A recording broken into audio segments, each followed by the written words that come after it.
وہ تعریف جس کو منع کیا گیا ہے وہ صرف اس کا نتیجہ کیا ہوگا؟ وہ صرف سیلف لائکنگ اور سیلف لو پیدا کرے گی.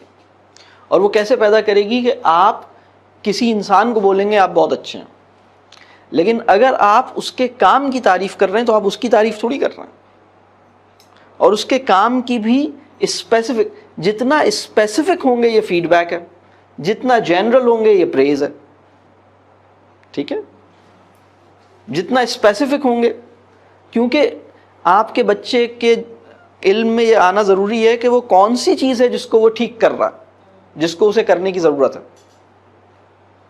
یہ پازیٹیو فیڈ بیک ہے نا.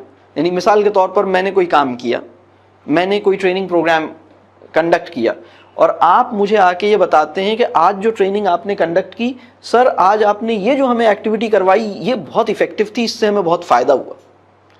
تو جب آپ یہ میرے علم میں لاتے ہیں تو مجھے پتہ لگتا ہے کہ اچھا فلاں ایکٹیویٹی کرانا بڑا ضروری اور بڑا اچھا رہا ہے، یہ میں اگلی دفعہ بھی کراؤں.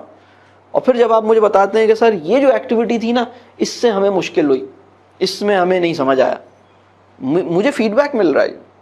لیکن اگر آپ میرے پاس آتے ہیں اور آپ کہتے ہیں سر آپ بہت اچھے ہیں، آپ بہت اچھے ہیں، تو اس کے نتیجے میں اس بات کا خطرہ ہے کہ میرا نفس جو ہے اس میں کبر پیدا ہوگا، اس میں اپنے نفس کی پرستش پیدا ہوگی. بات واضح ہو رہی؟ لیکن ایک فیئر اور اوپن فیڈ بیک جو بہت اسپیسیفک ہے وہ دیا جا سکتا ہے، بچے کو بھی دیا جا سکتا ہے، لیکن بیوی کو تو میں کہہ رہا ہوں کہ تھوڑی بہت تعریف بھی کی جا سکتی ہے.